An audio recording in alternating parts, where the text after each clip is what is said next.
ಜೀವನ ವಹಿಸಿರ್ತಕ್ಕಂಥ 3 ಜನ ಸಂತರಿಗೆ ವಂದಿಸ್ತಾ ಮಾನ್ಯ ವಿಶ್ವೇಶ್ವರ ಭಟ್ ಅವರೇ ಮತ್ತು ಎಲ್ಲ ಅತಿಥಿಗಳೇ, ಎಲ್ಲ ಅಚೀವರ್ಸ್ ಎಲ್ರಿಗೂ ಕೂಡ ನಮಸ್ಕಾರವನ್ನು ಹೇಳ್ತಾ ಹೆಚ್ಚೊತ್ತು ಮಾತಾಡೋದಿಲ್ಲ, ಯಾಕೆಂದ್ರೆ ಸಮಯ ಆಗಿದೆ.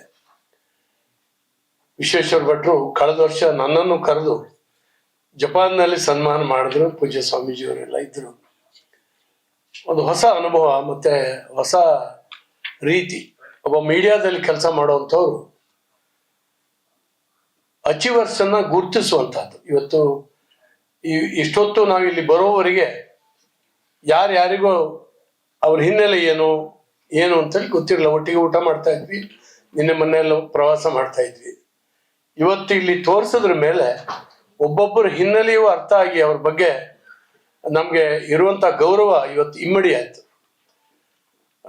ಯಾರು ಕೂಡ ಇಂಥದ್ದೊಂದು ಪ್ರಶಸ್ತಿ ಸಿಗ್ತದೆ ಅಂತ ಯಾರು ಶುರು ಮಾಡಲಿಲ್ಲ. ಕೆಲಸ ಶುರು ಮಾಡಿದ್ರು, ದುಡಿತಾ ಬಂದ್ರು, ಕೆಲಸ ಮಾಡ್ತಾ ಬಂದ್ರು. ವಿಶ್ವೇಶ್ವರ ಭಟ್ರು ಮತ್ತು ವಿಶ್ವವಾಣಿ ಅವ್ರನ್ನ ಗುರುತಿಸುವಂತ ಕೆಲಸ ಮಾಡಿದೆ.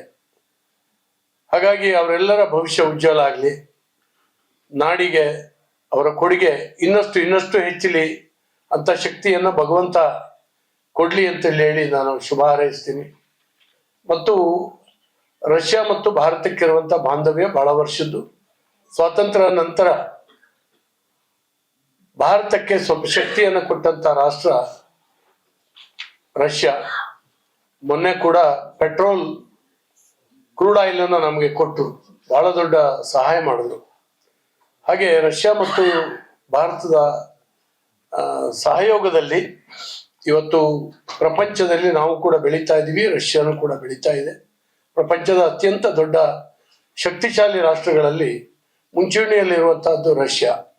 ಇಲ್ಲಿ ನೋಡ್ಬೇಕು ಅನ್ನುವಂಥ ಕುತೂಹಲ ನಮ್ಮೆಲ್ಲರಿಗೂ ಕೂಡ ಇತ್ತು. ವಿಶ್ವೇಶ್ವರ ಭಟ್ರು ನಮ್ಗೆಲ್ಲ ಪರಿಚಯಿಸುವಂತ ಕೆಲಸ ಮಾಡಿದ್ರು. ನಿಜವಾಗ್ಲೂ ಕೂಡ ವಿಶ್ವೇಶ್ವರ ಭಟ್ರು ಹೆಸರಿಗೆ ಸರಿಯಾಗಿ ವಿಶ್ವಮಾನವ. 99 ರಾಷ್ಟ್ರಗಳಿಗೆ ಈಗಾಗಲೇ ಹೋಗಿ ಬಂದಿದ್ದಾರೆ. ಮತ್ತೆ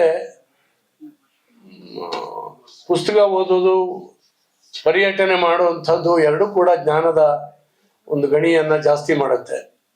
ಹಾಗೆ ವಿಶ್ವೇಶ್ವರ ಭಟ್ರು ಆ ರೀತಿಯಲ್ಲಿ ಬೆಳೆದಿದ್ದಾರೆ. ನನಗೆ ಬಹಳ ವರ್ಷದ ಪರಿಚಯ.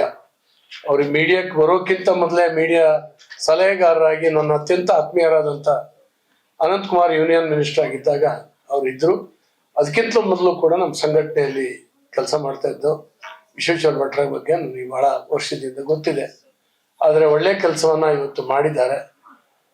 ಕರ್ನಾಟಕದ ಎಲ್ಲೋ ಒಂದು ಮೂಲೆಯಲ್ಲಿ ಕೆಲಸ ಮಾಡ್ತಾ ಇದ್ದಂಥ ನಮ್ಮ ಸಾಧಕರನ್ನ ಗುರುತಿಸಿ ಮಾಸ್ಕೋ ನಗರಕ್ಕೆ ಕರ್ಕೊಂಡು ಬಂದು ಸನ್ಮಾನ ಮಾಡುವಂಥದ್ದು ಇದೆಯಲ್ಲ, ನಿಜವಾಗ್ಲೂ ಕೂಡ ಅವರೆಲ್ಲರ ಒಂದು ಜೀವನದಲ್ಲಿ ಒಂದು ಹೊಸ ಸ್ಫೂರ್ತಿಯನ್ನ ಈ ಕಾರ್ಯಕ್ರಮ ಕೊಡುತ್ತೆ.